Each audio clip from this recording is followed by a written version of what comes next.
mode into general streaming mode. So I don't know what the title of this stream is right now, probably Booster Bestiary or something, but this way we could actually talk. And I should not be disconnected this way. I think it's the events, which I've had so many problems using Restream's streaming event system that I'm probably just going to switch to this mode, even though it's a little bit more work every day. It's like 5 minutes of work, whatever. So I should be connected now. Yay! All right. Yes, that is true. VTT doesn't natively support third-party content. Depending on your level of third-party content, that could be a problem. It would be really hard to play a kineticist or a cartomancer, for example, if you wanted to do absolutely everything in the VTT. I do personally prefer Roll20s, almost very much so, because I like optional rules, variant rules, additional feats players weren't expecting, and I don't want them I don't want the hassle of having to program them in. I just like having a D20 that everyone can see I'm not cheating with, and tokens I can move around. Other than that, if you want to use the third party that badly, you could program it in yourself, I suppose. Doing a full class like the Cartomancer that has special little gimmicks with it, like decks of cards and whatever, is going to be way more difficult. But programming in like 1 feat or an ancestry, an ancestry, for example, would be what? You have to program in 9 feats and the heritage options? Depends on what VTT you use, but throwing in 9 feats shouldn't be too difficult.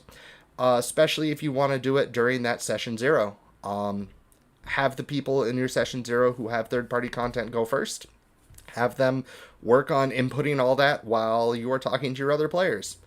If the GM's the only one who can import that, if you're on that kind of a VTT, it is entirely up to you how much effort you want to put in as the GM. If you don't want to put forth the effort to program them in, yeah, I could totally understand. It could take time. This isn't a job. That makes perfect sense. There, unfortunately, is very little you could say on Hero Lab. Yeah, like Hero Lab Classic. While now they have decent third-party support, it used to be a nightmare to put stuff in.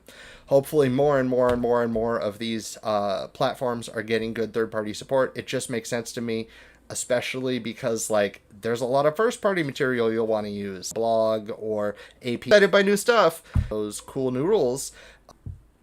So there is that as well.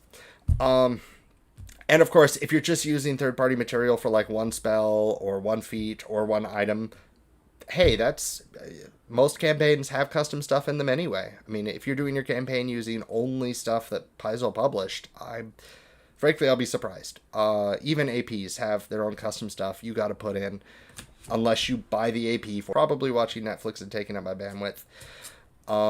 It's been a thing the last couple of days. We got a new neighbor recently, and I don't know. Figure it out. I will, from now on, go ahead and use this. That pretty much sums it up. I'm probably going to have to make another one of these videos for YouTube that isn't so chopped up.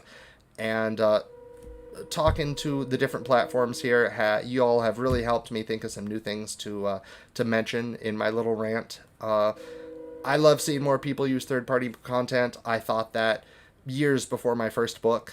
Although years prior to that, I used to kind of cringe at it until I gave it a shot. And that's really what it comes down to is give it a shot and get recommendations from your friends. Get recommendations from your publishers. Oh, thank you. I like my bookshelf as well. I got my magic binders, got my Pathfinder books. Yeah. Check the author tags. That's my number one advice. I've had people ask me these last weeks, how do you know what third-party stuff to use? Look at your favorite Pathfinder books. Look in the credits. Look at the authors. Look at the names. Ask around even. They're all on Discord. You could find us here at all our various Discords and just ask, like, did you work on this archetype? I love this archetype. Do you know who worked on this archetype? It might take them a little while to get back to you because they might have to ask the other group they're in if it's okay that they share that name. And then use that name and be like, oh, cool. I know that Vanessa Hoskins writes great material that I use in my campaign all the time. I sure hope that Legendary Kineticist by Vanessa Hoskins is just as good. It probably is. It could even be better, since if you really, really, really like her style, that would be her style, even slightly less unrestrained by certain editors. And hey, great, that's awesome. So seriously, check these out. Check out more content. Tell me what content you like. Tell me what content you don't like. It's all, everything is as it should be. There's very little Paizo news this week, aside from, of course, the big one. Secrets of Magic is out. Ish. For subscribers, for certain people. Other people it may be delayed for.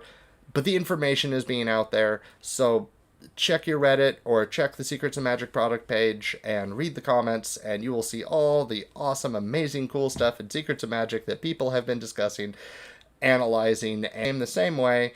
And